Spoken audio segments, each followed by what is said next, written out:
आज मैं आपको 4 ऐसी बातें बताने वाला हूं जो आपको पीपीएफ लगाने के पहले जाननी बहुत ही जरूरी है। बात नंबर 1, जैसा कि मार्केट में सभी डिटेलर बताते हैं कि बीपीएफ खुद को रिफिल कर लेता है, खुद को मेंटेन कर लेता है, ये बात पूर्णतः गलत है।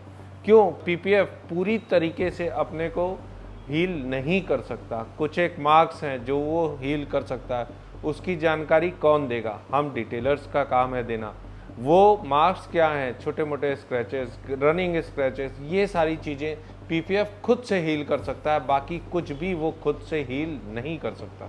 पॉइंट नंबर 2, हमेशा डिटेलर आपको बताते हैं कि पीपीएफ के नीचे के जितने भी स्वेल मार्क्स हैं वो खुद से ठीक हो जाते हैं।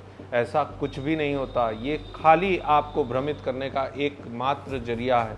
पीपीएफ लगाने से पहले पीपीएफ की पूरी प्रोसेसिंग होती है जिसको करना अति आवश्यक है। उसके बिना आप कुछ भी नहीं कर पाएंगे। आपका पीपीएफ लगा हुआ भी खराब हो जाएगा, आपके पैसे पूरी तरीके से खराब हो जाएंगे। अब अगर हम बात करें अपनी तीसरी बात की, क्या पीपीएफ चिपका देना गाड़ी पे ही एक सलूशन है? आपको जैसा मालूम होगा कि पुरानी गाड़ियों पे अक्सर पैनल रीपेंटेड होते हैं, उस पेंट पे आप पीपीएफ करवाते हो। डिटेलर पीपीएफ करने के बाद कहता है कि सर इट्स ओके, अब हो गया, आपकी गाड़ी जैसी थी वैसी रहेगी। लेकिन क्या आपको पता है, पेंट जब तक हील नहीं होगा तब तक पीपीएफ लगाने का कोई मतलब नहीं होगा। वहाँ अगर आप पीपीएफ लगवाते हैं और बाद में कुछ समय बाद पीपीएफ उतारते हैं तो पीपीएफ पेंट के साथ ही उतरेगा, कभी भी पीपीएफ पेंट छोड़ के नहीं उतर सकता। इस बात को जानना आपके लिए बहुत ज़रूरी है। जब भी आप अपनी पुरानी गाड़ी को बेचने जाते हैं, पीपीएफ कराने के 4-5 साल बाद, 6 साल बाद, 10 साल बाद, तो बायर जो होता है वो कहता है सर ये तो पन्नी पुरानी हो गई।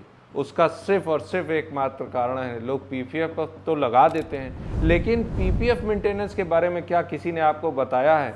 नहीं बताया होगा।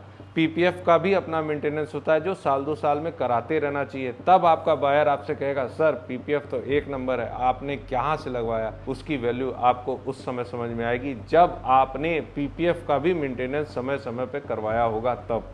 तो इन चारों बातों को जानना आपके लिए अति आवश्यक है।